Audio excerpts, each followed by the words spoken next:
Republicans have made a big deal recently about remarks made by Hilary Rosen when she said Ann Romney has never worked a day in her life.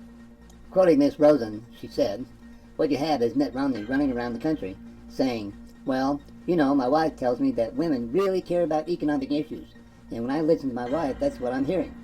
Rosen said, what? Guess what? His wife has never actually worked a day in her life.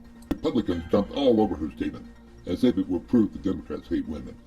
Those Republicans, and especially Mitt Romney, are desperate to prove they don't hate women.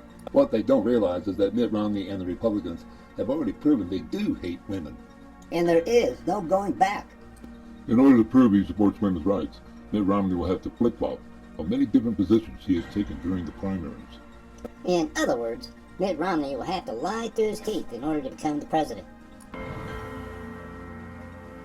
Planned Parenthood, we're going to get rid of that.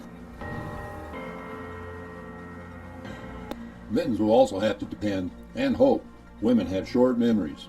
And that women are stupid enough to believe his lies. We need to push aside all the Republican spin and lies and get to the heart of the matter regarding Ann Romney. Face it, telling your private chef what you want for dinner, And telling your team of nannies when to have the kids ready for lunch. Then, instructing your battalion of servants on how you want your silverware placed for your luncheon. Doesn't equal the work that real mothers have to deal with. and Romney needs to drop these work-at-home attacks.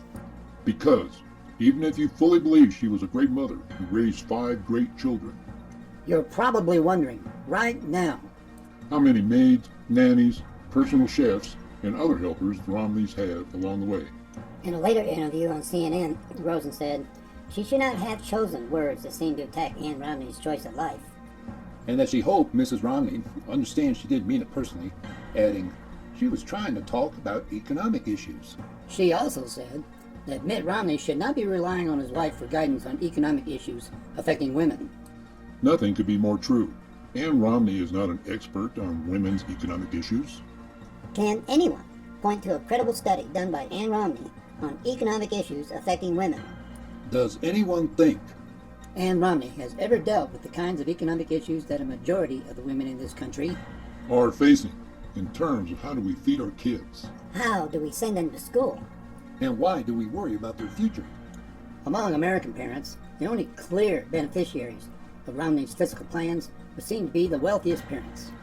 Wealthy individuals depend least on the government programs Romney would cut. And the 1% benefit the most from the tax cuts Romney wants to pass. And of course, rich parents are also the ones who struggle the least right now.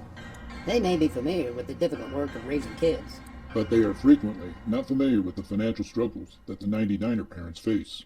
Which, come to think of it, is precisely what Hilary Rosen was trying to say.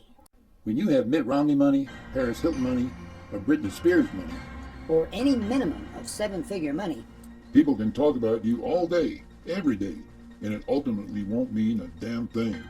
Because it doesn't change the fact you've got all that money. so if you're a member of the 99er class of moms in this country, don't cry for Miss Annie if you ain't got her money. You have nothing in common with this woman. I'm real glad a woman like Hilary Rosen called her out. let us be clear. We respect women and men who stay at home with their kids. But let us be blunt as well. The reason we respect mothers and fathers who do this is that they generally don't have Mitt Romney money.